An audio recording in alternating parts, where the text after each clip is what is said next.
Boa noite a todos e a todas.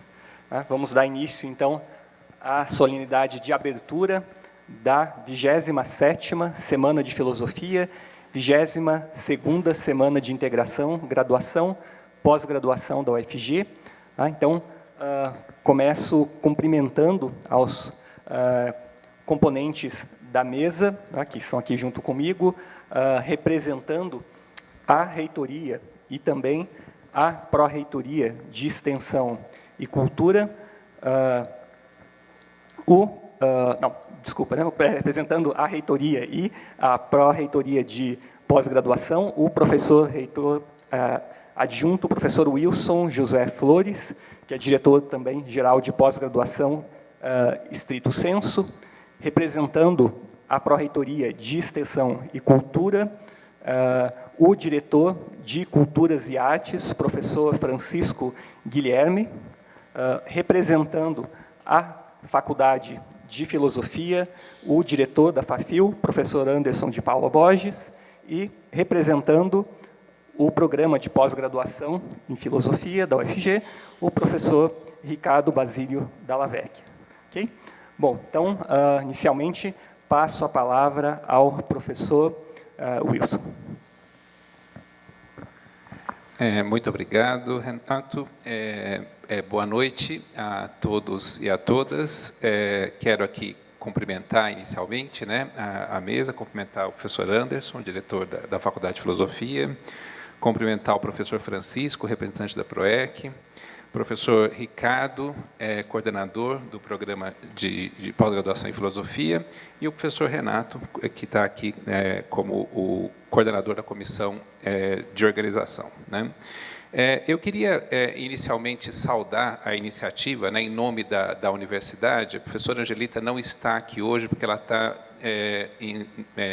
na Universidade Federal do Rio Grande do Norte hoje, então ela não pôde estar aqui pessoalmente, né? Então, em nome da universidade, eu gostaria de saudar a iniciativa, não apenas da semana, que na verdade já é, como o Renato já disse, a 27ª Semana da Filosofia, mas algo que também eu sei que é um trabalho que vocês vêm realizando na faculdade e no programa, né, que busca algo fundamental e que a gente ainda tem muito o que fazer na universidade. Acho que a gente pode avançar muito nessa direção, que é o fato de que esta também é a 22ª Semana de Integração, Graduação e Pós-Graduação, né? Isso é algo que eu gostaria de saudar particularmente, né? Eu acho que a gente tem a gente tem um potencial muito grande ligado à integração entre níveis, e acho que esse potencial, embora já esteja regulamentado em resoluções, eu acho que a gente ainda tem um grande caminho a percorrer como universidade. E é muito bom saber aqui, ver que não só das iniciativas, algumas delas eu conheço, que vocês têm desenvolvido atualmente, saber que essa já é a 22ª Semana de Integração, né? Isso eu acho que é particularmente significativo. Então, saudar a todos em nome da UFG e também aqui, particularmente, né, na condição de pró-reitor adjunto, fazer esse destaque em relação ao fato de que também neste evento se comemoram os 30 anos do programa de pós-graduação em Filosofia, né? 30 anos do programa, evidentemente, em si mesmo já é um motivo de grande comemoração, sobretudo se a gente considerar que na última avaliação quadrenal, o programa que já vinha nesse processo de crescimento, de consolidação, etc., e que ficou muito perto de receber o conceito 5 no quadriênio anterior, nesse quadriênio é um programa conceito 5 que, de fato, é muito consistente, muito consolidado, e que também tem aí um conjunto de pesquisas e de iniciativas muito inovadoras, que sempre que possível a gente está em discussão lá na PRPG, né?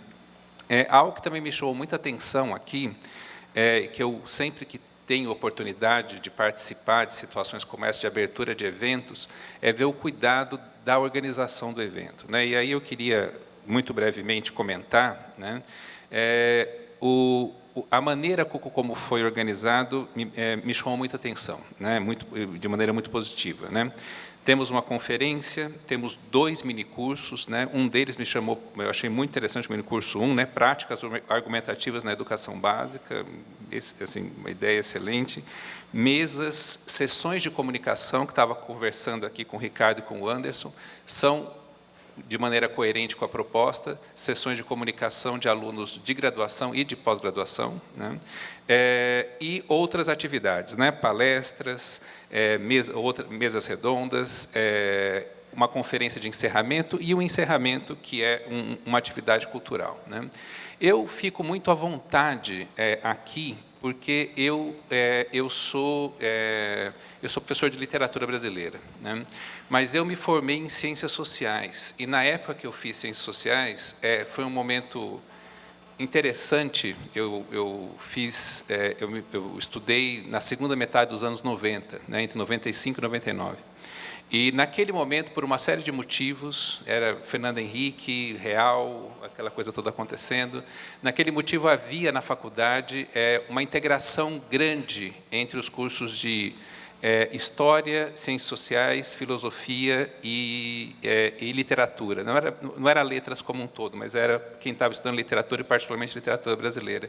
E isso convergia para o interesse de entender as questões da época, e, portanto, minha formação é muito interdisciplinar. Eu sempre fui muito um pouco desses 3 campos, né? Um pouco da sociologia, um pouco da literatura e um tanto da filosofia. O meu pós-doc, inclusive, foi a respeito de um filósofo alemão que é relativamente pouco estudado, o Siegfried Kracauer, enfim, uma boa parte da reflexão do Kracauer me interessa, principalmente a parte em que ele discute tanto uma certa concepção filosófica da história, né, do papel do historiador e da história, e ligado a isso a uma certa concepção de literatura e de estética, né? Então é isso, gente. Eu agradeço muito a oportunidade de estar aqui. Quero cumprimentar a todos pela organização e desejar a vocês um ótimo evento.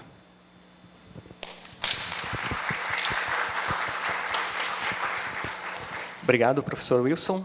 Passo, então, agora a palavra ao professor Francisco. Obrigado. Vamos ver. Acho que está razoável. Obrigado. Bom, então, boa noite a toda a mesa diretiva, a vocês presentes aqui. Quero agradecer, então, a direção da FAFIL, né? Quero parabenizar também a equipe organizadora temos 2 eventos, pelo menos conjugados aqui, pelo que eu percebi, né? E, ao mesmo tempo, parabenizar pelos 30 anos, né, do programa de pós-graduação de filosofia. E percebo que tanto o programa quanto os eventos já tem aqui já estão entrando quase na 3ª década já, né? Já estão aqui no 23º, aliás, 22º, 27º.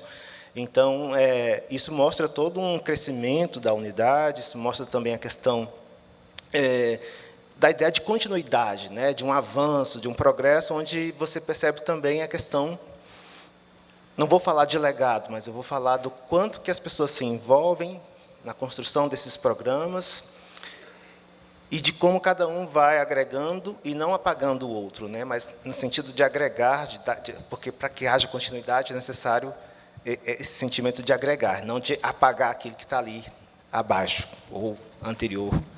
Enfim, é isso, e agradecer em nome da professora Luana, que é a pró-reitora de Cultura e Extensão, e ela também não pôde vir porque está em outro compromisso, né? Então, vim representando, e, enfim, parabéns para todos vocês. Obrigado.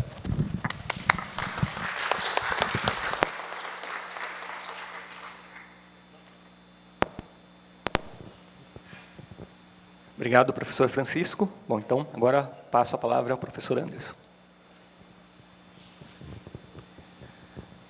Boa noite a todas, todos. Eu quero também dar uma boa noite aos colegas da mesa, professor Francisco, professor Ricardo, Wilson e Renato. E eu quero destacar que, como o professor Wilson já observou, tem um aspecto fundamental nesse evento, que é a possibilidade de integração entre discentes da graduação e da pós, mas é algo que vai além disso. Nós não fazíamos esse evento desde 2019, e, de certo modo, isso estava um pouco longe na nossa memória, as oportunidades que nós temos quando estamos num evento como esse. Hoje à tarde a gente já pôde perceber, nós encontramos os alunos se apresentam, os professores estão lá, depois nós participamos de conferências, dos minicursos, e nós vamos nos encontrando. E isso é muito importante nesse momento, porque nós ficamos muito tempo distantes de experiências presenciais, culturais como essa. Então, tem esse sentido para nós. Eu queria também destacar que nós temos uma comissão organizadora que trabalhou bastante para esse evento. Quero agradecer aqui, o professor Renato está aqui representando, mas também está na comissão o professor Fábio Ferreira, a professora Márcia Zebina, que está ali, e os alunos Hércules, Pâmela, Sabrina e Sérgio. Essa é a equipe que organizou. E essa equipe também estava, como nós, né, destreinada. Nós tínhamos esquecido da complexidade de organizar um evento como esse. E essa equipe fez um trabalho extraordinário. Vocês estão vendo apenas uma parte do que eles fizeram. A semana tem essa característica que você destacou, Wilson, em parte por conta dessa equipe. Você vê, nós temos 10 convidados aqui. E eu queria, então, pedir a vocês que estão aqui nos assistindo que divulguem mais o evento, né? Quando vocês estiverem na casa de vocês, divulguem o evento. Também é um evento de extensão, né? E a PROEC está aqui não à toa, porque está nos apoiando e está nos ajudando a tornar esse evento ainda mais de extensão. O que significa levar o evento para fora da universidade, trazer as pessoas de fora da universidade para cá, né?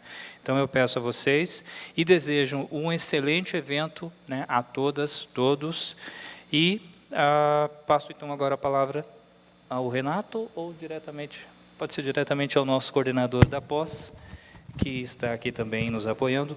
Esqueci de mencionar algo, mas espera aí, ainda há tempo. Nós tivemos o apoio da FAFIL e do PPG-FIL, é um apoio institucional, financeiro e em vários aspectos, mas nós tivemos também apoio da PRPG, né? Tivemos apoio da PROEC e tivemos apoio da DUFG Sindicato. Nós agradecemos a esse apoio. A DUFG Sindicato tem uma cláusula que diz que é viável apoiar eventos culturais dos docentes vinculados ao seu sindicato. Então, gostaria de agradecer especialmente ao professor Gessi, que acolheu, né, o nosso pedido e encaminhou esse apoio. Passo então a palavra a você, Ricardo. Boa noite, então, a todas, todos, todes. É uma alegria revê-los agora não mais pelas telas, né? Muito embora essa disposição aqui, de alguma forma, lembre aquele formato. Quero dizer que é uma alegria poder realizar esse evento, cumprimentar aqui o vice-coordenador, professor Fábio, né, que carregou o piano, em nome do PPG-FIL. O PPG comemora esse ano 30 anos, um jubileu de pérola, não é? Nós fomos o primeiro programa de pós-graduação em filosofia da região centro-oeste. Atualmente já são em torno de 300 trabalhos, né, teses e dissertações defendidos, e aí vocês podem imaginar orientações, bancas, qualificações, disciplinas. Então, é realmente um vulto e uma hereditariedade, assim, uma herança mesmo em torno da pesquisa filosófica. Esses números dizem apenas algo muito quantitativo, então eu queria fazer um destaque aqui de duas colegas, jovens decanas, professora Helena, professora Márcia. Queria pedir uma salva de palmas, porque é essa gente que faz a filosofia.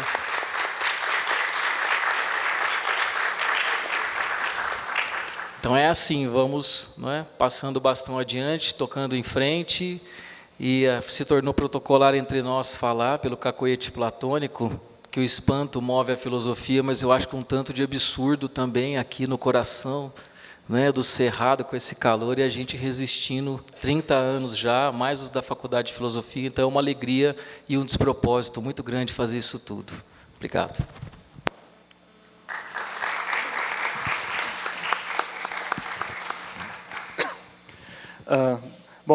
Então eu só quero, em nome da comissão organizadora do evento, reforçar, né, mais os agradecimentos que já foram colocados, especialmente, né, em primeiro lugar, aos convidados e convidadas que aceitaram gentilmente, né, o nosso chamado para participar, né, do evento, né, para nos oferecer aqui conferências, minicursos, participar de mesas redondas, né, vir até Goiânia para contribuir com o evento, né, de modo que nós vamos ter, então, essa possibilidade, durante esses dias, o ensejo de conversar sobre questões pertinentes a vários âmbitos da filosofia, né, só para citar alguns dos que vão receber destaque durante o evento, né, como a filosofia francesa contemporânea, as filosofias afro-brasileiras, o idealismo alemão, né, o ensino de filosofia, fenomenologia, filosofia política. Tá? Então, vai ser um evento bastante rico, que também, como já foi colocado, tem esse objetivo de celebrar, né, os 30 anos do nosso programa,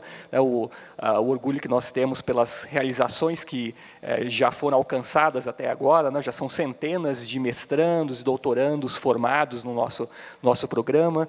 Tivemos essa conquista mais recente, né, da nota 5 também, que nos deixou bastante contentes. Então, aproveitamos para homenagear nesses dias não só os fundadores do PPG e os seus primeiros alunos, né, mas todos aquelas que nas atividades de ensino, pesquisa e gestão colaboraram com essa trajetória de 3 décadas.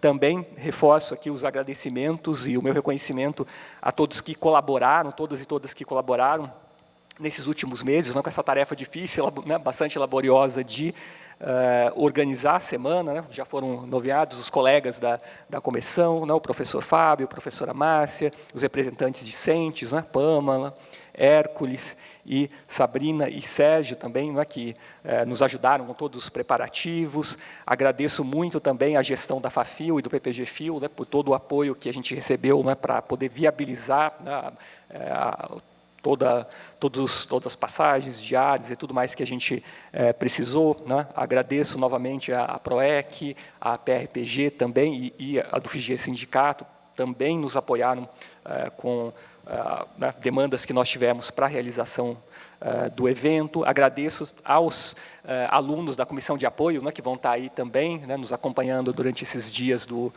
evento. Sem eles, a gente também não consegue fazer as coisas funcionar. Né, então, meu obrigado. Bom, e, por fim, agradeço também à EMAC, né, por ter nos cedido esse espaço aqui onde nós estamos realizando essa cerimônia e onde também acontecerão as atividades de encerramento na quinta-feira, não é, com a palestra e o show. Bom, então, espero que todos possam ter uma excelente semana, não é? Aproveitem as ótimas oportunidades de debate filosófico que certamente vão surgir no decorrer do evento. Obrigado.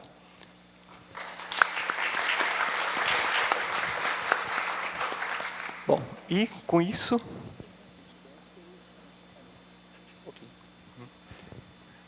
Bom, então, podemos dissolver, né, a nossa mesa de abertura. Né, e, bom, na sequência, chamo, né, o professor Fábio, que vai fazer a moderação da nossa conferência de abertura. Queria agradecer a todos vocês pela presença, por prestigiarem aqui a nossa 27ª Semana de Filosofia, e dando então início às atividades dessa semana. Eu queria apresentar a professora Catarina Pombo Nabais, que é licenciada em Filosofia pela Faculdade de Letras Clássicas na Universidade de Lisboa, é mestre em Filosofia pela Universidade de Amiens, na França, e doutor em Filosofia também pela Universidade Paris 8, na França. Ela fez o seu doutorado sob a orientação do professor Jacques Rancière, e o resultado desse doutorado foi o livro Gilles Deleuze, Filosofia e Literatura, não é, que foi publicado em 2016. 2013, exatamente. Exatamente. E em 2020 saiu a tradução para o inglês desse livro, né, publicado nos Estados Unidos. A professora Catarina tem um trabalho extenso em torno da filosofia francesa contemporânea, em torno de questões de estética, de filosofia e tecnologia. Ela criou o Laboratório de Ciência, Arte e Filosofia, né, do qual é diretora, e foi recentemente homenageada, eu queria reforçar isso, né, como uma das 101 mulheres de ciência pela Agência Nacional para a Cultura Científica e Tecnológica de Portugal, Ciência Viva, né. Então, tem vários trabalhos publicados em vários países, né, com orientações de doutorado. Portanto, é para nós um privilégio recebê-la aqui, professora Catarina, e eu passo a palavra, então, para a sua conferência. Obrigado por ter vindo, pela disponibilidade de se deslocar até Goiânia para nos apresentar essa conferência. Obrigada eu. Obrigada pela apresentação, professor Fábio, e também pelo convite tão simpático para estar aqui nesta Semana da Filosofia, que, pelo que eu percebo, já vai na 27ª edição, e o programa de pós-graduação na 30ª também, há 30 anos de celebração, é fantástico. E, portanto, estão todos de parabéns, não é? E queria muito agradecer também à professora Helena, porque foi realmente a pessoa que mais organizou aqui, também esteve aqui na organização de uma forma informal, e, portanto, quero muito agradecer o convite para estar aqui. Tenho só que advertir, porque eu vim de Lisboa ainda hoje, portanto, estou ainda com o efeito da viagem, mas eu espero não adormecer. Aqui, espero não vos provocar em vós o sono, e também espero eu própria também não adormecer. Mas a filosofia também, como dizia até o Wagner há pouco no carro, a filosofia faz precisamente à noite, e, portanto, mesmo com um pouco de sono, o pensamento pode ser efervescente. E não posso também deixar de referir algo que eu também sou sempre sensível. Achei interessante a mesa de inauguração ser só constituída por homens, que estava aqui previamente, não é? Mas reparei que disseram todas, todos, todes, e também não é, e é curioso que eu sou uma mulher, não é? Que venho fazer a abertura da vossa Semana da Filosofia, portanto, mais uma vez, por isso mesmo também agradeço o convite, por esse contraste ontológico, digamos assim. Ora bem, eu trouxe então uma conferência a propósito dos vossos 30 anos de celebração do vosso programa de pós-graduação. Lembrei-me da relação de Deleuze e de Foucault, que é uma amizade que também durou quase 30 anos, não fossem a morte mais precoce do Foucault. E começaria por dizer, portanto, a minha palestra vai ser uma demonstração da influência de Foucault em Deleuze e as consequências de Foucault na obra de Deleuze. Mas começaria por dizer que se tornou um clichê considerar as leituras que Deleuze faz de outros pensadores como puras projeções das suas próprias teses. E, de facto, é difícil ler, por exemplo, os seus livros sobre Hume, Nietzsche, Kant, sem sublinhar aí as primeiras formulações da versão deleuziana do programa do empirismo transcendental. O modo como Deleuze destaca uma dimensão transcendental na teoria da imaginação de Hume, ou como faz aparecer a antropologia política da genealogia da moral de Nietzsche, sobre um fundo de uma teoria kantiana das gênese das faculdades, deixa bem perceber este método de leitura em espelho, onde cada conceito do complicado léxico filosófico do deleuzianismo, daquilo que podemos chamar de deleuzianismo, não é? Se vai desenhando segundo um regime de parasitagem, de vampirização dos universos teóricos visitados. E também em sentido inverso, há uma imensa rede de conceitos e decisões teóricas que Deleuze toma, cuja verdade não se deixa determinar sem retornar às imagens dos autores lidos.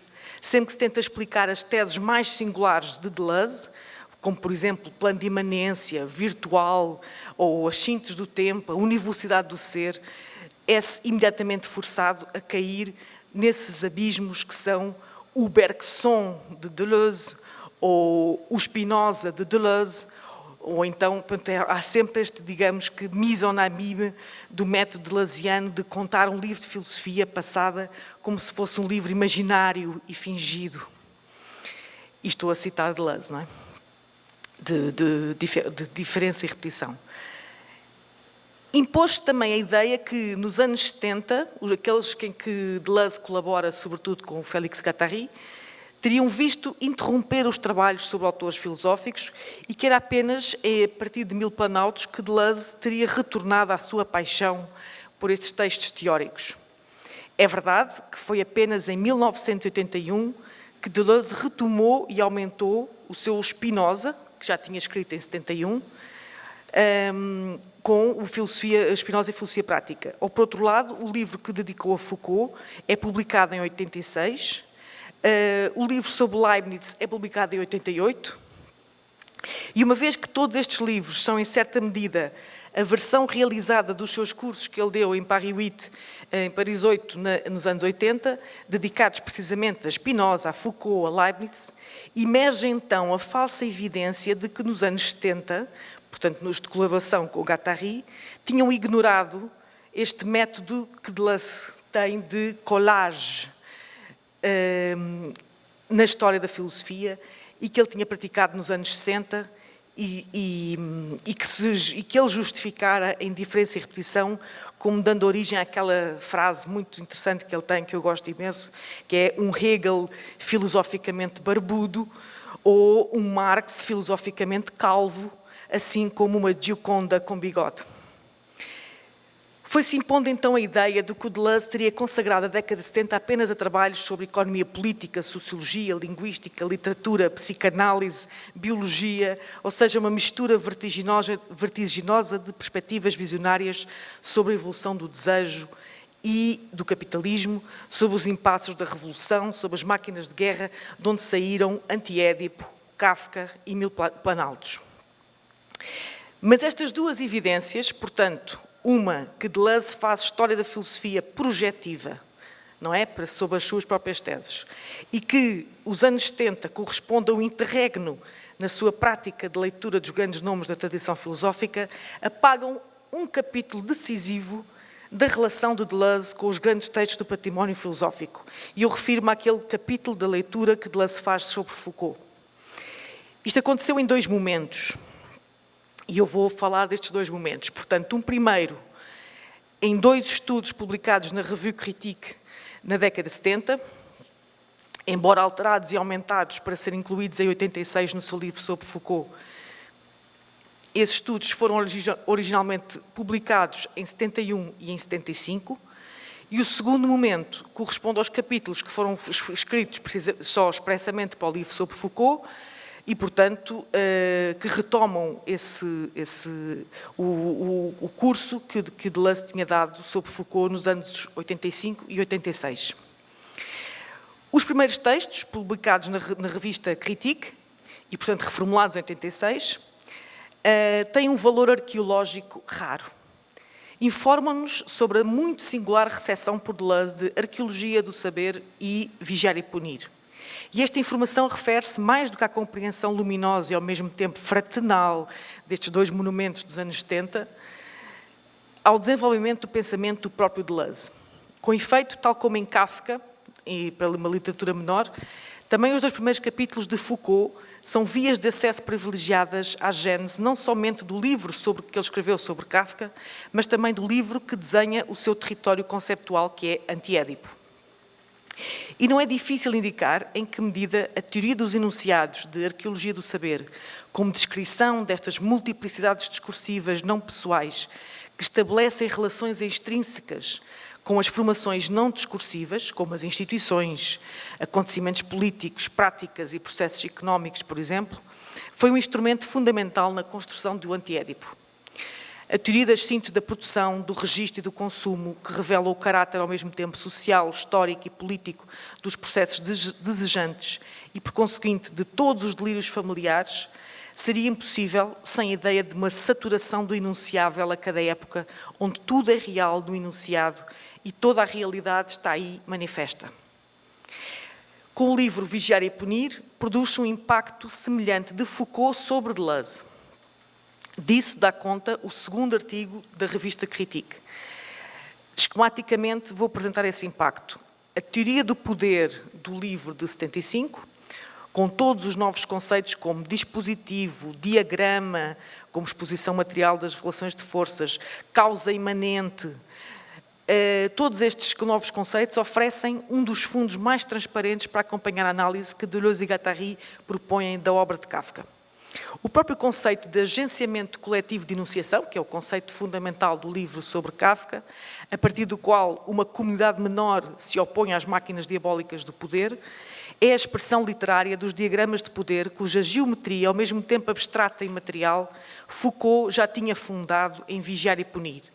E pode-se mesmo dizer, portanto, de uma maneira paralela aos estudos em ciências humanas, às leituras da etologia animal e da biologia que atravessam o fundo do trabalho dos anos 70, a apropriação que Deleuze faz da pragmática dos enunciados de Foucault, bem como da sua microfísica do poder disciplinar, tiveram, embora mais secreto, um efeito realmente enorme na obra de Deleuze. Mas também não nos podemos esquecer que o livro sobre Foucault, portanto publicado em 86, teve uma composição a dois tempos. Um primeiro, aquele que já referi, que inclui os artigos sobre a arqueologia de saber e vigiar e punir, para a revista Critique, constitui a primeira parte com o título do arquivo ao diagrama. Ali o que está em jogo é a pragmática dos enunciados e a microfísica do poder, sobre os quais se constrói o livro que Deleuze e Guattari vão escrever sobre Kafka. E o segundo são os capítulos escritos expressamente para esse livro após a morte de Foucault em 84. E corresponde à segunda parte do livro, com o título Topologia, Pensar de Outro Modo.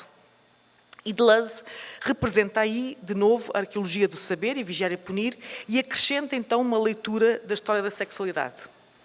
No entanto, esses três livros são aqui pensados à luz dos dois últimos volumes da história da sexualidade, publicados por Foucault no ano da sua morte. Deleuze introduz o conceito de dobra do pensamento, que inspira o livro sobre Leibniz e o conceito de dobra e que elabora o horizonte de um programa ético. Como introdução à leitura do livro de Kafka, eu gostava então de reconstituir estes dois primeiros capítulos do livro que ele escreveu, que Deleuze escreveu sobre Foucault, porque eu acredito que é possível detectar aí as linhas primordiais da teoria dos agenciamentos coletivos de enunciação, assim como a ideia de poder como máquina abstrata de desejo.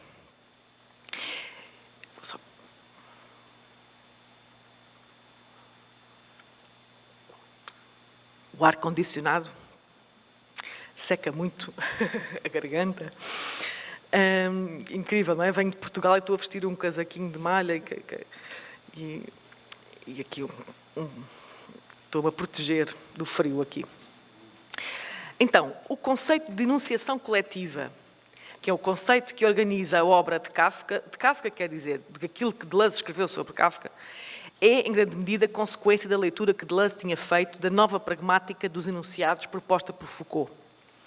Em arqueologia do saber, o que Deleuze quer sobretudo sublinhar é o conceito de enunciado, que tinha sido objeto específico do novo método de arquivista das ciências humanas. A ideia de razão que Foucault tinha descoberto na psiquiatria do século XVIII, as imagens de normal e de patológico que tinham clarificadas nosografias dos séculos da invenção da clínica, ou as categorias antropológicas que mostrou na base das ciências humanas, todo este universo de conhecimento, de classificações, de categorias, era extraído da leitura dos tratados médicos, dos relatórios da polícia, das narrativas clínicas, ou mesmo das novelas e peças de teatro. E Deleuze quer seguir a justificação que Foucault apresenta do valor de verdade desta camada material do dito. Se pode relacionar as páginas de Cervantes sobre o delírio de Dom Quixote ou as linhas finais do Rei Lear de Shakespeare e a descrição da hipótese do gênio maligno de Descartes, é porque aí, nessa positividade do que foi enunciado, se manifesta uma realidade muito material da razão e da desrazão. Legitimar a epistemologia da história da loucura o nascimento da clínica, ou as palavras e as coisas, é então construir uma metafísica adequada a esta realidade autónoma dos enunciados que Foucault toma como monumento exaustivo do saber numa determinada época. E para Deleuze, o conceito de enunciado, proposto por Foucault, constrói-se em oposição aos conceitos de proposição e de frase. A proposição é o que se pode conceber a partir de uma língua dada, e a frase corresponde ao que realmente se diz dentro do domínio infinito de proposições a conceber. Portanto, a frase é a dimensão material do campo mental do sentido e o enunciado, em contrapartida, é o conjunto efetivo das frases ditas no momento e num espaço determinado. A linha de demarcação parece estabelecer-se simplesmente em extensão, por subtração sucessiva da dimensão dos domínios do sentido, que vai do concebível ao dizível, do dizível ao dito. Mas para Deleuze, esta linha é sobretudo ontológica. Refere-se à diferença entre, por um lado, o possível e o virtual e, por outro, o real. As proposições existem de acordo com o regime do possível, porque das proposições pode sempre conceber tanto quanto se quer, tanto quanto se poderia ter exprimir umas sobre as outras, conforme a distinção dos tipos, e a formalização, como tal, não tem que distinguir o possível e o real, mas faz abundar as proposições possíveis. Quanto àquilo que é realmente dito, a sua escassez, de facto, advém do seguinte fenómeno: é que uma frase nega sempre outras frases. Impede outras, contradiz ou repele outras frases, de modo que cada frase está marcada por tudo o que ela não diz, por tudo aquilo que ela não é, tudo aquilo que ela impediu de ser dito. Esse não dito constitui um conteúdo virtual ou latente que multiplica o sentido e que se oferece à interpretação, formando um discurso escondido, a verdadeira riqueza em direito. As proposições correspondem ao mundo possível, ao mundo da formalização do sentido. As frases, por seu lado, produzem um mundo virtual. É um mundo onde o sentido é produzido, multiplicado em cada frase, mas em regime de latência. As frases convocam a interpretação para trazer este virtual à clareza. A arqueologia do saber seria a construção de um programa de análise histórica de monumentos do saber que recusaria quer a formalização, quer a interpretação, ou seja, quer o estudo das proposições que uma época teria concebido, quer as frases que essa época tivesse efetivamente dito, mas que, por sua vez, reenviariam a outras frases que estas frases tinham contradito ou repelido. Portanto, contra uma história do possível, mas também contra a história do virtual, o Foucault propõe, segundo Deleuze, não é? Uma história do real atual, uma história dos enunciados. E este real não contém nada de possível, como se fosse a sua condição transcendental, nem nada de virtual, como o seu excesso não dito ou escondido. É um real unívoco, que contém em si mesmo todo o seu fundamento e todo o seu sentido. Para pensar esta condição de um dito absolutamente atual, absolutamente real, Foucault teria introduzido então o conceito de enunciado. Como diz Deleuze, e cito, não há nem possível nem virtual no domínio dos enunciados. Tudo neles é real e toda a realidade é neles manifesta. Só conta o que foi formulado aí a tal momento e com tais lacunas, tais brancos. Fim de citação. Ou seja, este positivismo do dito, daquilo que é dito, ou, de acordo com a fórmula que o Deleuze utiliza, que é a positividade do dictum, que não reconhece como real senão aquilo que é enunciado e que vê no enunciado a manifestação completa de todo o real, tem consequências imensas. Primeiro, de um ponto de vista ontológico, enquanto univocidade espinosista do ser, o conceito de enunciado implica uma redução de toda a realidade ao plano do efetivo, ao plano de um atual sempre em ato, sempre realizado, que absorve todo o possível daquilo que seria concebível dizer e todo o virtual do interpretável no já dito. Mas na maneira de conceber a própria realidade do enunciado, Deleuze traz ao programa de arqueologia do saber de Foucault determinações bem específicas do léxico ontológico que herdou dos estoicos de Bergson e de Spinoza. De acordo com Deleuze, o enunciado não reenvia a nenhum sujeito nem a nenhum cogito. Não há necessidade de nenhum transcendental, singular ou coletivo, para produzir um enunciado. O enunciado é autoposicional, reenvia apenas a si e não existe senão em si. no seu espaço e no seu tempo. O real que Deleuze detecta em Foucault é um real cercado pela sua própria realidade, asfixiado pela ausência de possível ou de virtual. É por isso que a grande pergunta que Deleuze quer pensar na sua leitura da arqueologia do saber é a de determinar como é que um saber, que é composto por um conjunto múltiplo, mas fechado em si, de enunciados, se refere à sua parte externa, se refere a um mundo que, de maneira muito exaustiva, se manifesta e se constitui como saber. Na medida em que o sentido do enunciado não deriva por formalização, ou seja, não é um caso de um domínio extensional que ele exemplificaria, e, por outro lado, na medida em que não é constituído por interpretação, então como é que um enunciado se pode constituir como um saber? Esta é a grande pergunta. Como é que o enunciado, então, se é autoposicional, se pode referir a um mundo e pode ser um saber? Ou dito de outro modo, na medida em que a realidade do enunciado se esgota nela mesma sem estar cercada de proposições possíveis nem de frases virtuais, como se pode então determinar o valor de verdade de um enunciado, ou pelo menos o seu valor de saber? Deleuze reconhece que este novo arquivismo dos enunciados coloca Foucault num lugar ambivalente. E vou citar novamente, Deleuze diz, de certa maneira, Foucault pode declarar que nunca escreveu senão ficções. Como vimos, os enunciados assemelham-se a sonhos. E tudo muda como num caleidoscópio, de acordo com o corpus considerado e a diagonal que se traça. Mas, de uma outra maneira, ele pode também dizer que nunca escreveu senão o real, com o real, porque tudo é real no enunciado e toda a realidade é nele manifesta. Fim de citação. Ou seja, o conceito de enunciado, aqui segundo Deleuze, instala o programa de Foucault ao mesmo tempo no sonho e na realidade, na ficção e no saber. O que é surpreendente é o facto de Deleuze ver nesta hesitação entre duas condições do enunciado o ponto de fuga, a linha de transformação do próprio pensamento de Foucault após a arqueologia do saber. A sequência dos seus trabalhos teria sido o combate por uma solução aos problemas inscritos na tese da existência de si e para si do enunciado. Portanto, como se o Foucault tivesse percebido que havia ali um problema, não é? Ali um impasse. O enunciado criou um impasse. O enunciado não se diz, então, senão de si mesmo, ele é mesmo repetição.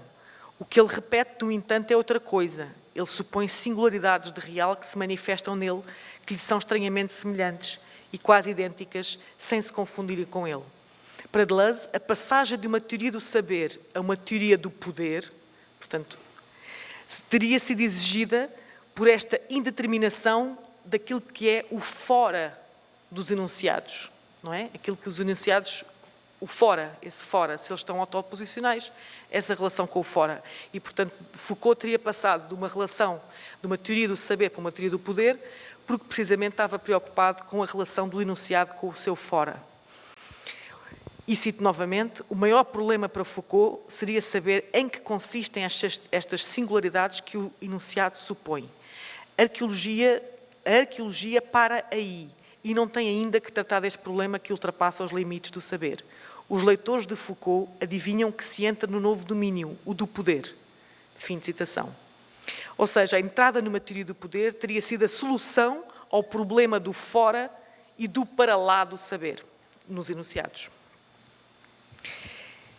E é interessante que, já na exposição sobre o modo de existência do enunciado, o Deleuze distinguiu 3 círculos do enunciado.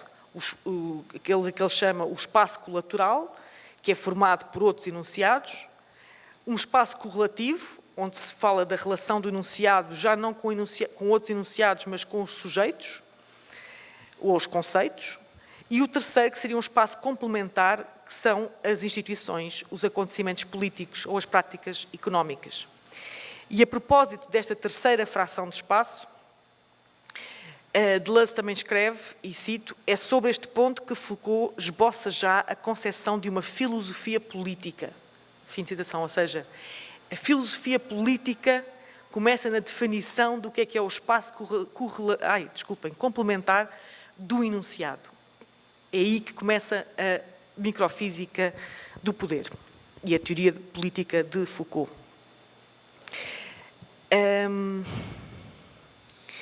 Vou passar aqui um pouco à frente. Também não quero, não sei quanto tempo é que...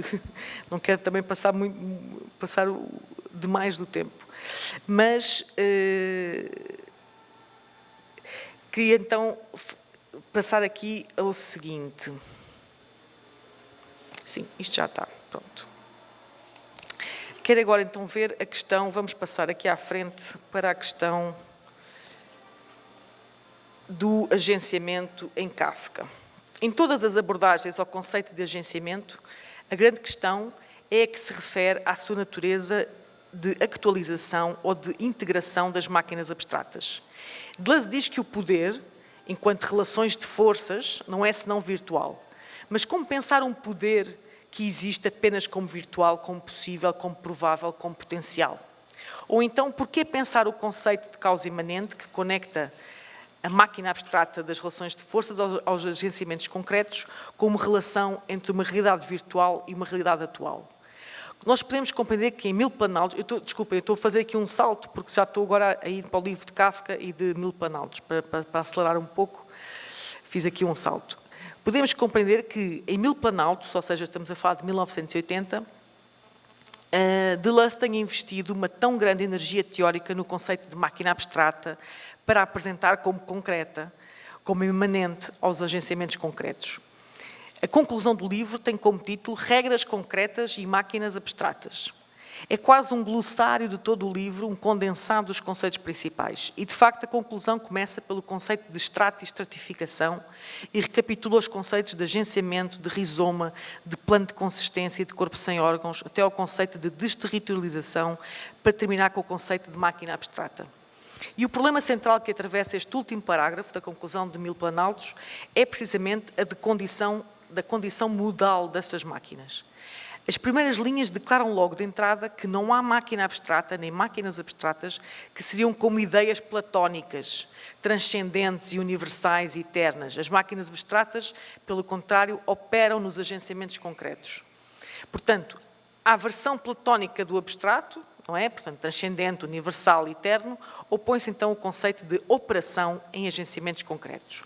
As máquinas são realidades abstratas, mas que existem enquanto estão em operação, enquanto operam. Agora, o que significa aqui este operar? A resposta é vaga e Deleuze quase não nos dá resposta a esta questão. Sabemos, sobretudo, que a condição abstrata das máquinas consiste na sua realidade híbrida. Elas têm matéria, mas não forma, uma vez que a sua matéria existe apenas enquanto ela opera, ou seja, enquanto está ligada a uma função. Mas estas funções, por seu lado, são puramente materiais, no sentido em que não têm propriedades definidas. Deleuze, então, e Guattari podem então dizer que as máquinas abstratas consistem em matérias não formadas e em funções não formais. Agora, operar explica-se como efetuar. As máquinas efetuam-se. Efetuar é receber uma forma ou incorporar-se em substâncias. Mas, em vez de explicar a natureza deste processo de formalização e de substancialização que define a efetuação, o Deleuze e Guattari preferem referir-se ao processo inverso, àquele que vai não das máquinas abstratas aos agenciamentos concretos, onde elas operam e se efetuam, mas dos agenciamentos às máquinas abstratas. E, paradoxalmente, aqui, Deleuze e Guattari pensam as máquinas como ideias platónicas. E, de facto, pode-se ler, isto não impede que a máquina abstrata possa servir de modelo transcendente em condições muito particulares. Desta vez, os agenciamentos concretos são conduzidos a uma ideia abstrata de máquina.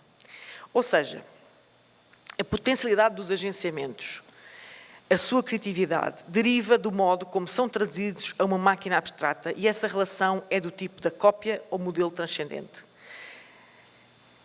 Deleuze e Guattari chegam em Mil Planaltos a uma tese metafísica surpreendente. As máquinas abstratas são atuais, apesar de não serem efetuadas. Como escrevem, no seio das dimensões do agenciamento, a máquina abstrata ou as máquinas abstratas efetuam-se em formas e substâncias com estados de liberdade variáveis. Mas foi simultaneamente necessário que a máquina abstrata se compusesse e compusesse um plano de consistência.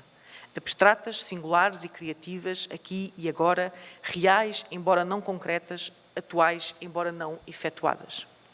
Ou seja, na leitura de Deleuze, que Deleuze faz dos conceitos de diagrama e de dispositivo de Foucault, as máquinas abstratas não eram atuais. Na leitura de Vigiar e Punir, Deleuze apresentava-as como virtuais, possíveis, potenciais ou prováveis. É neste sentido que as máquinas abstratas se atualizavam em agenciamentos ópticos e meios luminosos como as prisões, os ateliês ou as escolas. As relações de forças não atuais atualizavam-se nos agenciamentos concretos, nos agenciamentos atuais e efetivos. Emile Planaltos propõe uma figura difícil de pensar, a figura de algo atual sem ser efetivo. Esta condição modal é completamente nova no pensamento de Deleuze. Ela marca um deslocamento enorme das suas abordagens à questão da pluralidade dos modos de existência. Deleuze tinha começado o seu trabalho sobre as questões da metafísica, da modalidade, com a fórmula proustiana, reais sem ser atuais, ideais sem ser abstratos. Era a fórmula dos estratos da ressonância da memória involuntária, assim como a fórmula das essências artísticas em À Procura do Tempo Perdido. Esta fórmula construiu toda a doutrina do virtual em diferença e repetição em torno da subtil distinção entre realidade e atualidade. Bem que não atual, o virtual era real. Existia em si, independentemente da sua atualização, em singularidades. Ora, em Emile Planaltos, o que é necessário compreender é a condição de realidade abstrata das máquinas, de certas máquinas. Aqui a oposição é invertida, ou seja, em vez de salvar a idealidade contra a abstração, como fez em Diferença e Repetição, agora é a realidade do abstrato que é necessário proteger da confusão com a idealidade platónica. Contudo, o mais surpreendente é a forma como esta realidade não ideal, embora não concreta, é definida em Emile Planaltos. A máquina abstrata é, e cito, atual, embora não efetuada. Fim de citação. Ou seja, a pergunta que se impõe então é: mas que metafísica modal nos pode fazer compreender um atual não ideal que não é efetuado? Como pensar uma modalidade de existência assim? Tratar-se-á de um novo conceitualidade ou antes de uma nova abordagem à condição da efetividade? É esta a grande questão e a grande dificuldade que está no livro sobre Kafka, que Deleuze vai escrever sobre Kafka. A partir do momento em que Deleuze quer sair de um modelo de virtual e de atual na sua versão estruturalista, ele teve de abandonar a ideia de actualização como relação entre lei e a sua aplicação cega como culpabilidade. Substitui então o conceito de lei por conceito de máquina abstrata. Contudo, no seu livro sobre Kafka, o conceito de máquina abstrata não tem ainda a mesma função que já tínhamos localizado em Vigiar e Punir, porque no seu livro sobre Kafka, o conceito de abstrato não é um conceito positivo. Não significa aquilo que se atualiza num domínio concreto, mas, pelo contrário, é aquilo que se opõe ao concreto. É neste sentido que todo o livro é construído em torno da diferença entre lei e justiça. A primeira é uma máquina abstrata no sentido de uma transcendência artificial fingida, enquanto que a segunda é apresentada como uma máquina concreta, a qual é agenciamento de enunciação e agenciamento de desejo. Portanto, para Deleuze e Guattari, o fundamental das imagens terríficas que atravessam as novelas e os romances de Kafka é a construção de uma outra compreensão da realidade entre lei e agenciamentos de desejo. Todas as imagens da punição e do sofrimento absurdo são reaviadas no livro sobre Kafka a máquinas abstratas de suplício. Em vez de uma lei transcendente, o que se dá a ler nas novelas da colónia penitenciária ou no romance do Processo são máquinas abstratas, mecanismos de punição que não funcionam ou que funcionam em autodestruição. A lei existe apenas como máquina, mas uma máquina abstrata completamente disfuncional. Deleuze e Guattari duplicam esta definição maquínica das relações de forças entre, de um lado, a máquina abstrata de lei, que não funciona ou que é autodestrutiva, e do outro, a máquina concreta da justiça.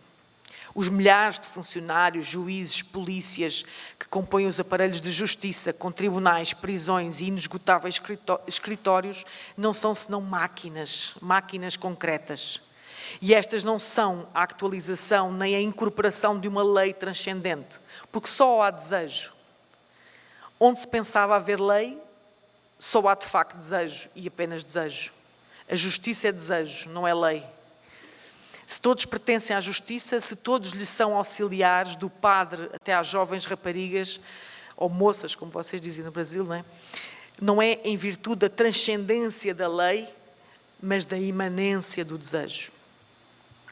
E Kafka teria mostrado, segundo Deleuze e Guattari, que o poder não é senão relações de desejo. Relações entre máquina abstrata de uma lei, presumidamente transcendente, e os agenciamentos maquínicos da justiça, onde apenas existe desejo. E Deleuze e Guattari podem então ler as descrições de Kafka como antecipações das análises que Foucault vai fazer do seu conceito de panóptico, não é? Em vigiar e punir. Portanto, o Kafka, no fundo aqui a questão é, o Kafka compreende-se à luz de Vigiar e Punir do Foucault. As novelas e os romances de Kafka deixam-se ler como o movimento do personagem K que sai da máquina abstrata da lei, a qual se constrói sobre a oposição da lei ao desejo, como o espírito ao corpo, para entrar no agenciamento maquínico da justiça, onde existe apenas imanência do desejo. Ora, é necessário sublinhar que no livro sobre Kafka, a máquina abstrata como lei transcendente não tem a condição de uma realidade atual. Enquanto fictícia, ela nem sequer é virtual. A lei de Kafka não tem actualização. Os agenciamentos concretos de justiça são-lhe completamente indiferentes. A máquina abstrata da lei, segundo Deleuze e Guattari, está condenada à autodestruição como a máquina da colónia penitenciária ou ao ridículo patético dos escritórios infinitos que existem no romance do processo. A máquina abstrata da lei serve apenas para uma coisa: fazer rir. É a grande tese do Deleuze sobre Kafka, não é? Que o Kafka é sobretudo para ser lido como humorista. O que é mais difícil de compreender em Kafka para uma literatura menor é o facto de este esgotamento, ao mesmo tempo metafísico e político, do plano da lei, em nome da máquina concreta dos agenciamentos da justiça, não se conservar em todo o livro. Com efeito, no fim do último capítulo, dedicado ao conceito de agenciamento, Deleuze e Guattari vão fazer a inversão desta relação. E cito: até agora opunhamos a máquina abstrata aos agenciamentos maquínicos concretos. Transcendente e reificada, entregue às exegeses simbólicas e alegóricas, ela opunha-se aos agenciamentos reais que só valiam já por eles mesmos e se tratavam num campo de imanência ilimitado. Mas, de um outro ponto de vista, seria necessário inverter esta relação. Num outro sentido de abstrato, ou seja, não figurativo, não significante, não segmentário, é a máquina abstrata que passa do lado do campo da imanência limitado e se confunde agora com ele no processo ou no movimento do desejo. Trata-se então do novo conceito de máquina abstrata. Já não a máquina da lei, já não o domínio fingido do irrepresentável e, no entanto, irrevogável, já não o simbólico que torna o real impossível, mas o real ele mesmo na sua total imanência. Portanto, há aqui uma inversão completa. A máquina abstrata torna-se não só o plano mais concreto, o plano que é o campo social, o corpo do desejo, portanto, ultra concreto, como se constitui num verdadeiro plano transcendental, ou seja, é a condição de realidade dos agenciamentos concretos. É a máquina abstrata que, para retomar uma formulação do Deleuze e Guattari, e cito, mede em teor o modo de existência da realidade dos agenciamentos. Ora, a máquina abstrata adquire este estatuto apenas por um agenciamento específico, que é o agenciamento coletivo de enunciação, o qual se revela numa outra máquina, que é a máquina literária. Agenciamentos concretos como máquinas comerciais, máquinas bancárias, judiciais, burocráticas, tornam-se nos romances de Kafka um campo de imanência, um campo de desejo. A própria obra de Kafka torna-se uma máquina abstrata, como prolongamento dos diagramas das relações de forças que compõem o campo social e como encarnação de um corpo do desejo. Aí, então, os agenciamentos de enunciação, que trabalham os agenciamentos de expressão de romances, como o agenciamento de processo ou o agenciamento de castelo, em vez de serem o processo de atualização da máquina abstrata em sentido transcendente, passam então a ser da máquina abstrata em sentido imanente. E percebemos então que Deleuze e Guattari terminem o seu livro sobre Kafka com uma última pergunta, e cito: qual é a aptidão de uma máquina literária, de um agenciamento de enunciação ou de expressão, para formar ele mesmo essa máquina abstrata enquanto campo de desejo? Quais as condições de uma literatura menor? Fim de citação. É esta a grande pergunta, não é? Tenho ainda mais um bocadinho? Sim, então só. A leitura de Vigiar e Punir, por Deleuze, em 1975, e o livro sobre Kafka, com Guattari, desse mesmo ano, chegam então a uma mesma dificuldade: a relação entre máquina abstrata com os agenciamentos concretos. No primeiro caso, a máquina abstrata, a sua condição de diagrama do poder, é pensada então como virtual, possível e potencial. E no segundo caso, ela é fingida. Os agenciamentos concretos ou dispositivos, como as prisões, os quartéis, as escolas, parecem não pertencer ao domínio do poder. Eles não fazem parte das relações de forças, mas são apenas a sua actualização no campo da visibilidade. Há assim como que uma visão angélica do poder, sempre exterior, enquanto virtual, às suas atualizações por agenciamentos de visibilidades e por meios luminosos. O mesmo se passa com o conceito de máquina abstrata no livro sobre Kafka. A transcendência ilusória da lei priva de toda a relação com os agenciamentos concretos do desejo, seja do corpo da justiça, seja na enunciação coletiva. Só a ideia de que a própria obra de Kafka é uma máquina abstrata, uma máquina literária, que mede o teor da existência dos agenciamentos de enunciação que ela exprime, porque diretamente ligado ao campo social, vem salvar esta abordagem política do literário, fundada ao mesmo tempo sobre uma pragmática dos agenciamentos coletivos de enunciação e sobre uma microfísica dos agenciamentos coletivos do desejo como justiça.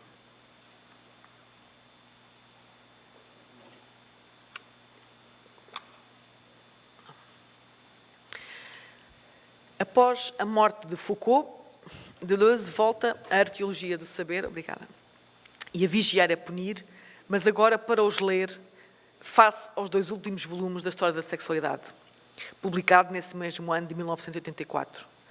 Deleuze dedica os seus cursos de terça-feira à noite, à reconstituição do que seriam os 3 períodos do pensamento de Foucault: o saber, o poder e a subjetivação. Estes cursos são o horizonte da segunda parte do livro que ele escreveu sobre Foucault. A estrutura desta segunda parte retoma esta tripartição cronológica. O primeiro capítulo tem como título os estratos ou as formações históricas, o visível e o enunciado, que é o saber, e é dedicado à análise de arqueologia do saber. O segundo é intitulado as estratégias ou o não estratificado, o pensamento do fora, poder, e refere-se a vigiar e punir e à vontade de saber. O terceiro, intitulado os desdobramentos ou o interior do pensamento, que é a subjetivação, ocupa-se de uso dos prazeres e do cuidado de si. O efeito global é ligeiramente estranho. Ler este livro, assim, com estas 3 partes, portanto, o efeito é, assim, ligeiramente estranho. Após ter retomado, como capítulos da primeira parte do livro, os artigos que ele já tinha escrito há alguns anos atrás sobre a arqueologia do saber e de Vigiar e Punir, Deleuze regressa a estes livros de Foucault numa segunda parte, mas para os inscrever numa cronologia a 3 tempos, onde o terceiro momento, aquele que corresponde aos últimos livros da História da Sexualidade, surge com uma tonalidade, digamos, hegeliana, como se a questão da subjetivação fosse a resolução dos impasses teóricos das abordagens à questão do saber e do poder.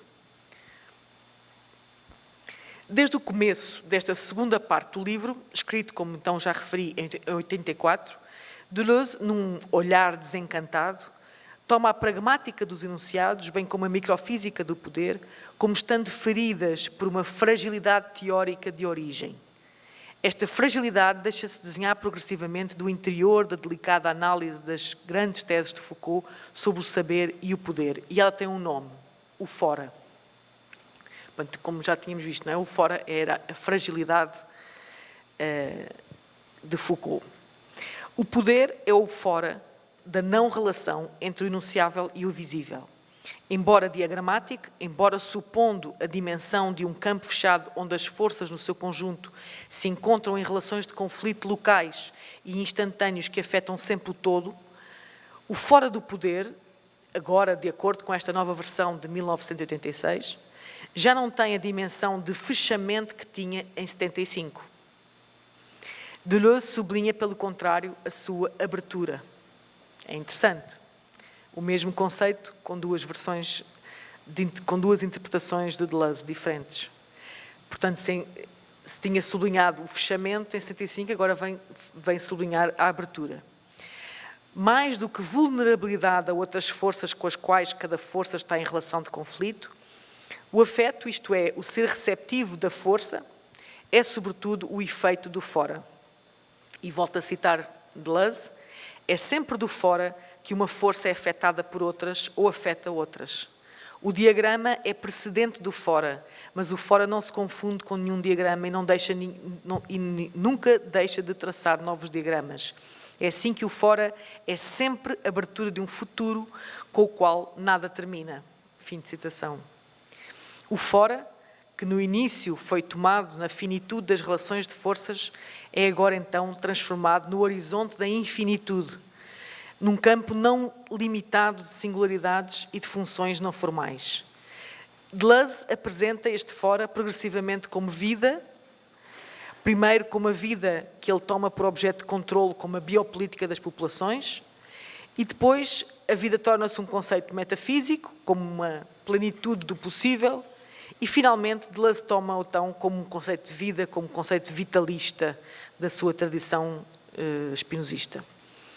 Não será a força vinda de fora uma certa ideia de vida, um certo vitalismo onde culmina o pensamento de Foucault?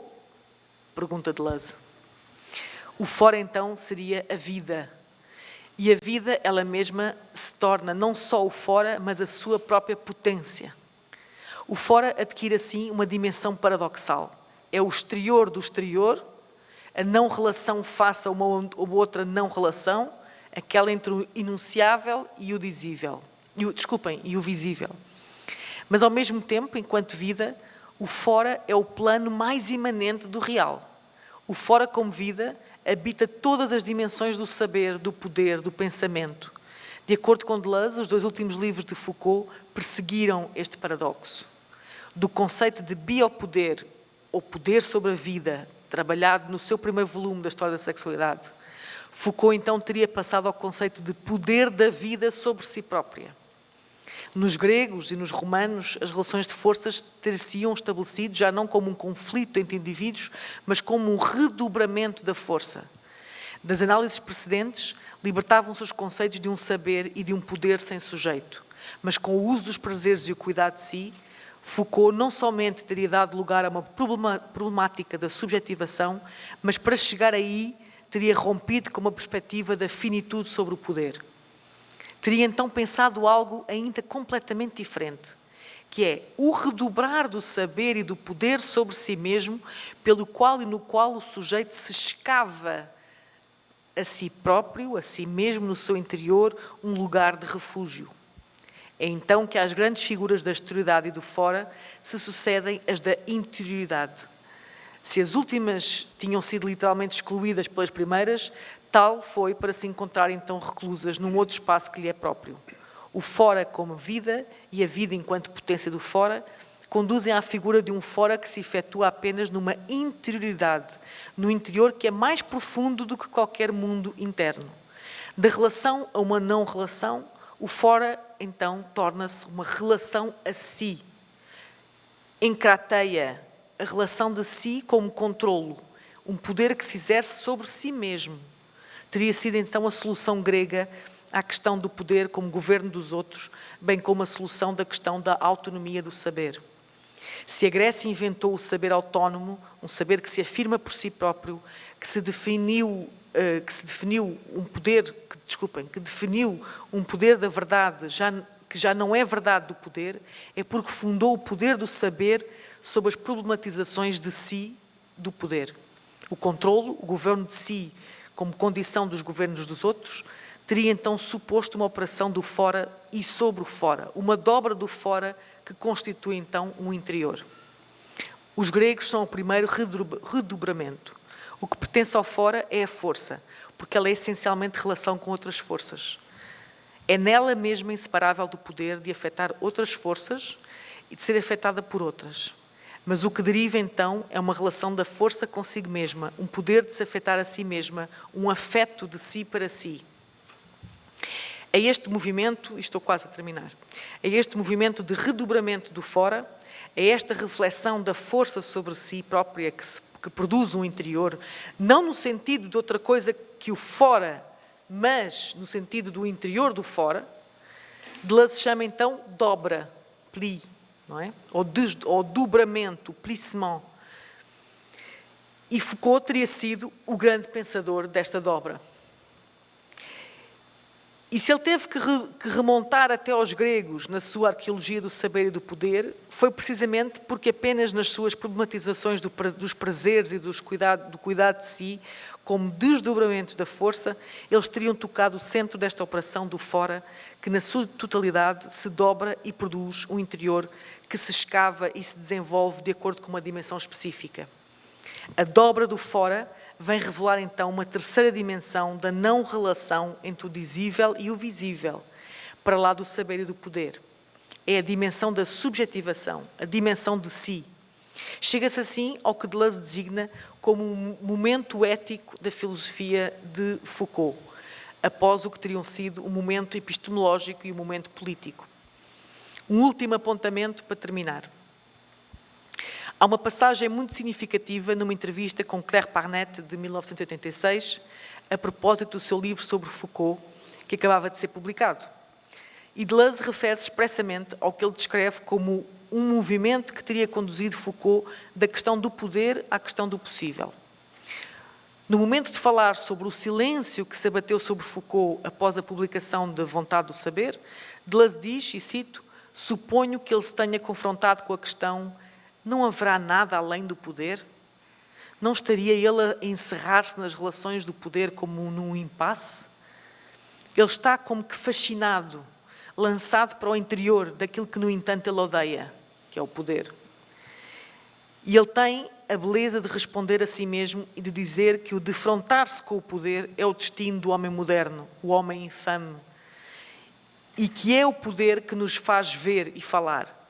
Ele não chega a sentir-se satisfeito com esta resposta, falta-lhe o possível.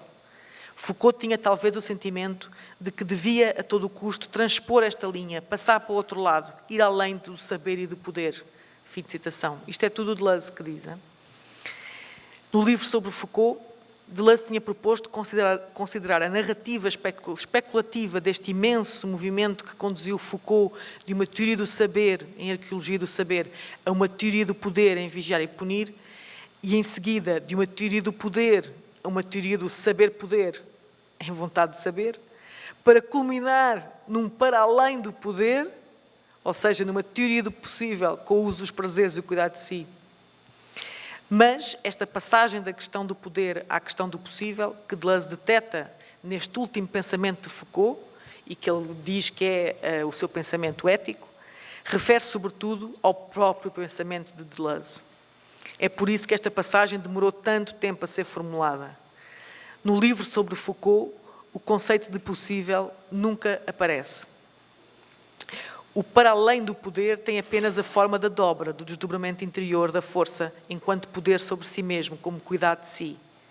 Será necessário esperar pelo livro que Deleuze vai escrever sobre Leibniz, 2 anos depois, para ver então Deleuze fundar esse conceito de dobra numa ontologia do possível. Apenas aí Deleuze encontrará os instrumentos para uma ontologia do possível, enquanto estas dobras internas da força, na alma, que Foucault tinha descoberto nos gregos, mas que Leibniz tinha descoberto em todas as mónadas como o modo de existência do mundo antes da sua atualização. Será então que poderemos dizer que este movimento que conduziu Deleuze de uma teoria do poder a uma teoria do possível reproduz o movimento que Deleuze descreveu no último pensamento de Foucault, mas é efetivamente uma consequência deste mesmo percurso que afeta a própria obra de Deleuze?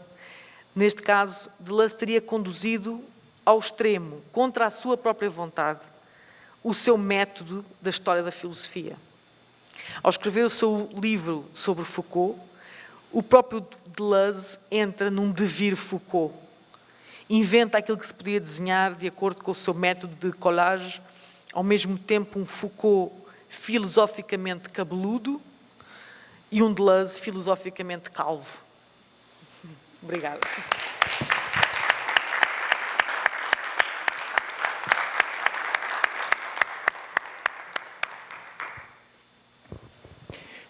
Obrigado, Catarina, pela excelente conferência, muito estimulante, sobretudo porque vocês sabem certamente que esse evento, esse ano, né, ele é dedicado a lembrar e, portanto, a pensar os 30 anos do programa, mas também lembra uma outra efeméride, que é a dos 10 anos, pelo menos aqui no Brasil, dos acontecimentos, das manifestações de 2013. Eu acho que é o tipo de evento que pode ser pensado a partir desses conceitos e dessas teses, não é? Ou como você apresenta, dessa leitura que o Deleuze faz do Foucault, não é? Essa passagem do poder ao possível, não é? Que só se dá de maneira quase que como um acontecimento no sentido próprio da palavra, e que, bom, aqui no Brasil deu em... Bom, há várias interpretações para um lado e para o outro, para o que aconteceu em 2013, mas eu acho que é justamente essa cadeia de desejo, vida e potência, não é, que gera acontecimentos daquele tipo, como aconteceu no Brasil, aconteceu nos países árabes e assim por diante. Enfim, isso demonstra, não é, uma coincidência, ou talvez não uma coincidência, não é, da gente estar abrindo a semana com essa conferência que oferece tantos instrumentos para pensar essa outra efeméride, e a gente vai encerrar a semana, quinta-feira, justamente retomando essa semana, a lembrança desses acontecimentos de 2013. Então, eu agradeço sobremaneira, então, pela sua apresentação e passo a quem tiver alguma pergunta para a professora Catarina. Boa noite, muito obrigado pela fala. É uma pergunta até que se refere ao que eu falei hoje mais cedo na sessão de comunicação e que diz respeito exatamente à pergunta que você citou do Foucault, do Deleuze, perdão, a respeito do Foucault, se há um certo vitalismo e essa vida como uma espécie de fora do poder. Não sei se você conhece a obra da Maria Moule, Uma Genealogia da Biopolítica, enfim. Essa autora, ela parte, entre outras coisas, de uma crítica, e ela responde a essa pergunta do Deleuze com um não, considerando que não haveria um fora do poder para Foucault, e que, aí, para isso, ela se refere até mesmo a uma entrevista com o Rancière, em que o Foucault vai dizer que a resistência ela se dá nas relações de poder e ela é, inclusive, mais efetiva por se dar nas relações de poder. Ela acaba, então, a Moule, se opondo a uma leitura vitalista do Foucault, que perceberia na vida uma possibilidade de resistência, e aponta como resistência, na realidade, contra condutas e alterações das condições de visibilidade e de dizibilidade. O que eu queria te ouvir era sobre qual a sua opinião sobre essa afirmação da Moule, então, de que não haveria esse fora e não haveria essa vida como um fora, porque, para o Foucault, o que existem são as relações de poder e a resistência, então, se daria nessas relações. Obrigado.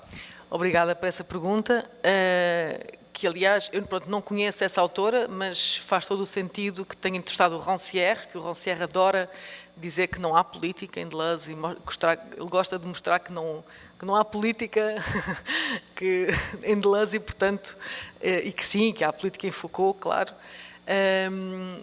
Mas, portanto, eu não li esse texto, mas daquilo que me está a dizer, eu compreendo essa afirmação no sentido de que não há a resistência pertence ao campo de forças, não é? É dentro do campo de forças que aparece a resistência, está sempre... cá está, o supliciado também quer o suplício, portanto, é esta relação também dentro do campo de forças. No entanto, aquilo que eu sublinho é digamos, o momento em que o Deleuze vai dizer que o Foucault passa de uma teoria política para uma teoria ética. Essa passagem que o Deleuze mostra, que é discutível, em filosofia é discutível, mas é essa passagem de uma política para uma ética, porque precisamente o poder passa a ter uma espécie de dobra, não é uma espécie, é mesmo uma dobra sobre si, que não tinha no poder do vigiar e punir, por exemplo, passa a ter no cuidado de si, não é? O cuidado de si é um paradigma desse poder sobre si, não é? Quase que, e isto agora já sou eu a interpretar, quase como uma afirmação de exatamente não ser possível mais resistência. Ou seja, está, até usando uma expressão quase do Beckett, está tudo esgotado, não é? E só nos resta o cuidado de si. Portanto, já não é possível a construção de um fora, é só possível uma dobra. Mas eu acho que o que foi brilhante no Deleuze foi ter mostrado essa passagem do momento político ao momento ético. Portanto, no momento ético também já não se pensa em resistência. Pensa-se para lá da resistência, não é? Se já está esgotado o poder da resistência, então já só sobra o poder da subjetivação, o poder da dobra, do interior. Cuidar de si. Portanto, no fundo, compreendo a afirmação, mas acho que falha na compreensão do momento ético. Me ocorreu a seguinte pergunta, de alguém que não é da área, que não lida com os temas, o quanto, digamos assim, as vivências sociais e políticas na França, não é, de alguém que viveu os anos 60 e depois viveu os anos 70, os anos 80, o quanto isso, se é que isso é possível, pode ter refletido sobre essas passagens, não é? Ou quanto isso pode constituir motivação. Essa é uma primeira pergunta. A segunda pergunta, eu fiquei com uma curiosidade, não é? Da forma como você vinha expondo sobre a arqueologia do saber, pelo menos a forma como o Deleuze concebe ela, e traz esse tema das proposições e dos enunciados. Claramente, existe um saber que não é proposicional, que não é proposicional, que não é enunciativo. Você sabe andar de bicicleta, e isso não tem nada a ver com conhecer uma proposição, enunciar algo, nada. E, pelo que entendi, a passagem, aquilo que é externo, se eu estou usando bem as palavras, era justamente ir para essa teoria do poder, porque estava externo, era aquilo que estava para além do que pode ser enunciado. Mas eu tenho a impressão que a própria descrição do saber aqui não pode ser resumida simplesmente, não é? É isso que eu não entendi direito. Não pode ser resumida simplesmente a essa relação com proposições, enunciados, etc. Bem, obrigada também pelas perguntas. Respondendo à primeira pergunta, o Maio de 68, a grande frase do Maio de 68 é demander l'impossible, não é? Ou exiger l'impossible. E realmente a França, nesse momento, estava confrontada, como aliás, bem, estamos ainda hoje, não é? Confrontados com o impossível.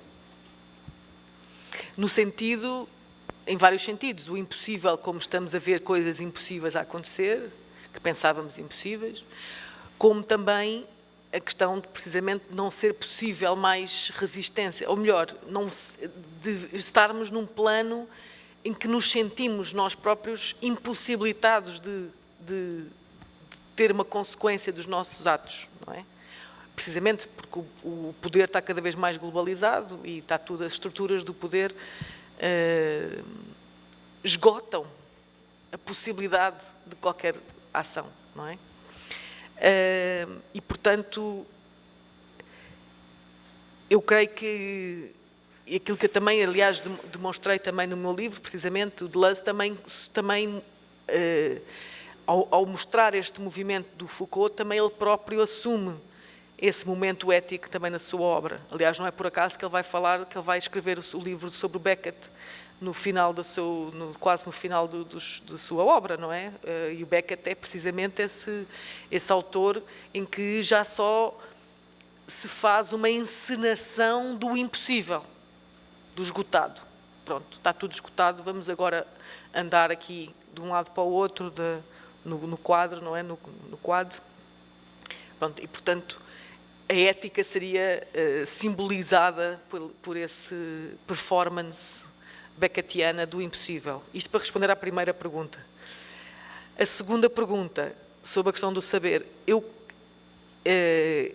isso seria discutível agora com o Foucault, não é? Isso agora é uma discussão que é o que é o saber em Foucault, mas eu creio que o Foucault quando fala de saber, não fala do saber de andar de bicicleta, mas fala das estruturas do saber que têm, digamos, a sua ciência por trás do saber e que se denominam saber como ciências e, portanto, são figuras do saber que se impõem elas próprias com poder de saber, não é? Um saber não empírico, não um saber cotidiano, mas um saber das ciências humanas, o saber do poder, o saber que tem uma espécie de hierarquia e de autoridade do saber. Acho que é nesse campo que estamos a falar.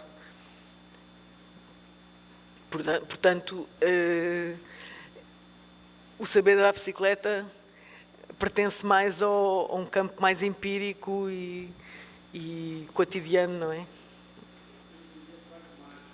Pragmático. Sim.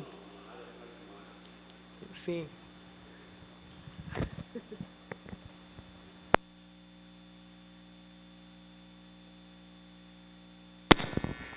Mais alguma questão para...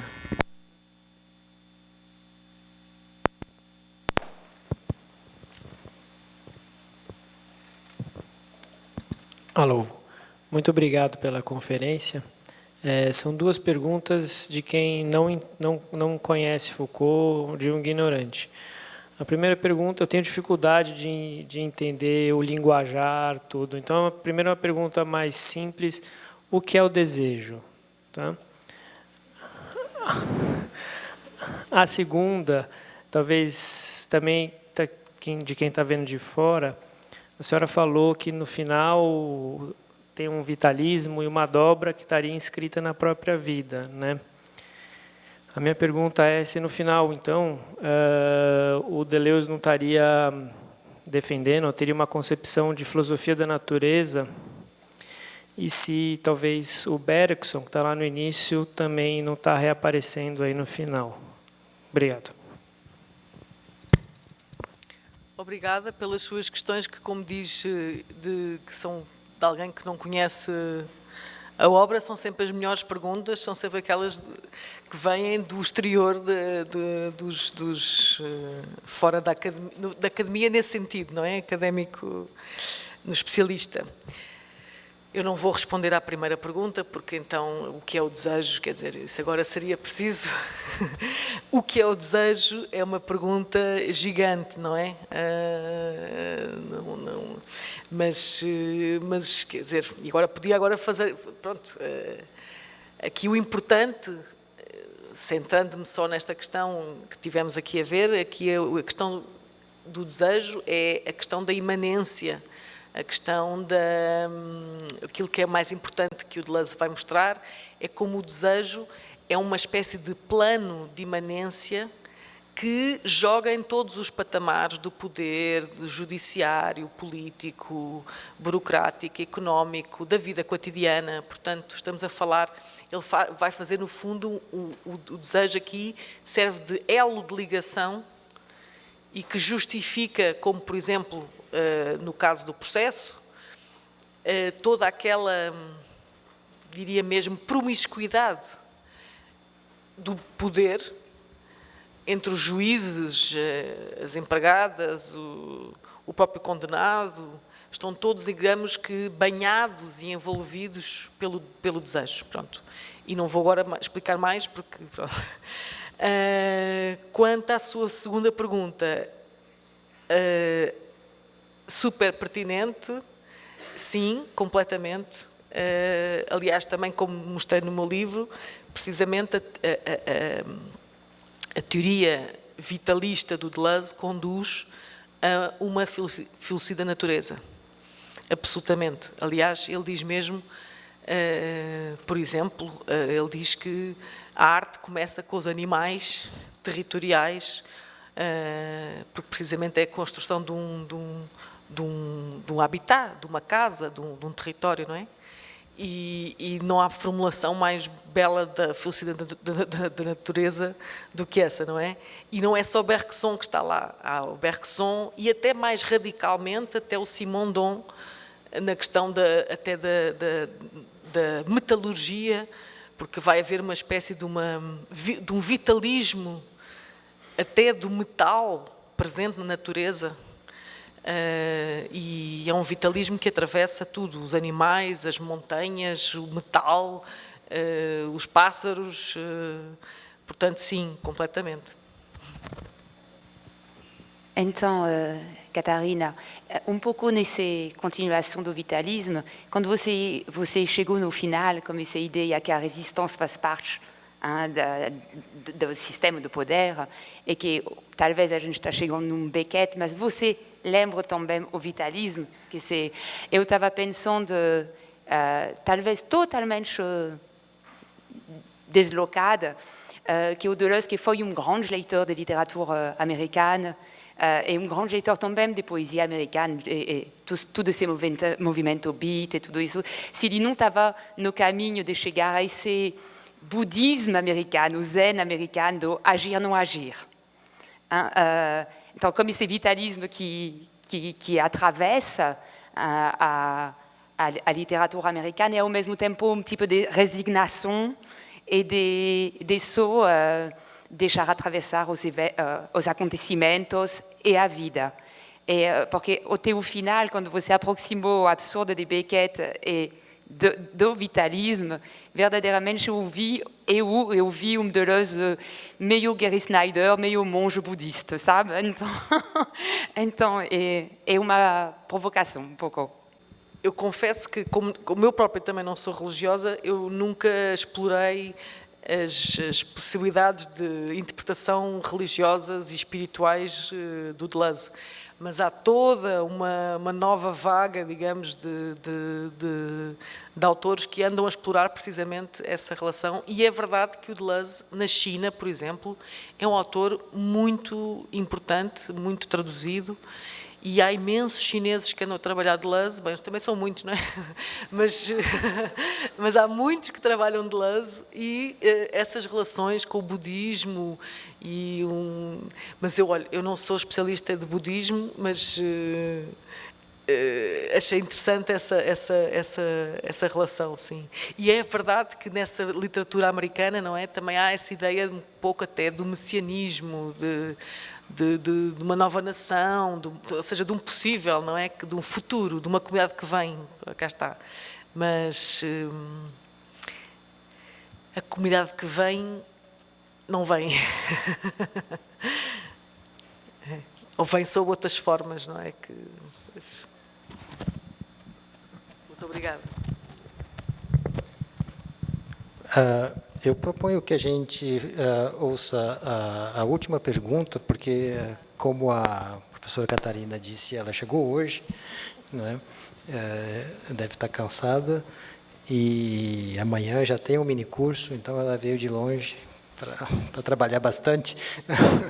Então, a gente pode fazer uma última pergunta antes de encerrar, tá bom? Bom, boa noite. A minha pergunta vai no seguinte sentido, né? Eu sei que o Deleuze escreveu o prefácio da obra do Antônio Negri, A Anomalia Selvagem, né? Cujo subtítulo é justamente Poder e Potência em Spinoza. E a grande questão que o Negri pensa a partir de Spinoza também é a questão do possível, né? Como que numa ontologia do necessário você abre lugar para o possível. Então, minha pergunta é se não seria possível pensar essa questão do possível no Deleuze a partir de um diálogo da obra dele com o pensamento do Antônio Negri? Sim, absolutamente. Eles tiveram ali também uma boa amizade. Agora, essa questão, no fundo, vai colocar quase a mesma questão, que é a que o Rancière pergunta, que é: será que é possível falar de política em Deleuze? Porque o Negri é absolutamente político, não é? Político e concretamente político. O Deleuze é discutível.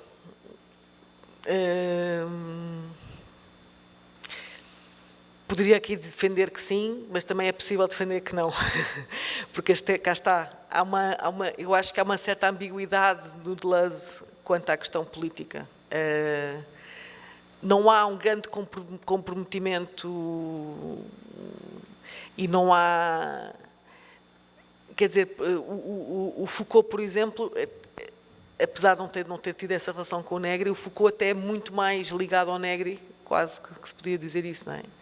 Porque até tem uma relação muito mais prática com o poder. O Deleuze fica ali um pouco na metafísica.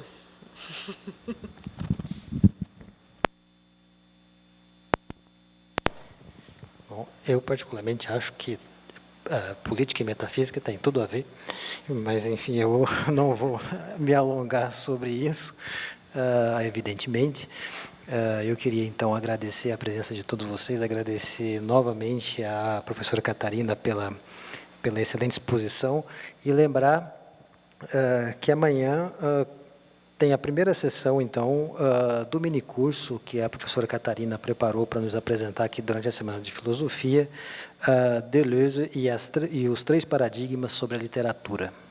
Espero que vocês se interessem e continuem acompanhando a programação da semana. Obrigado a todos, a todas, e até amanhã. Então, obrigado.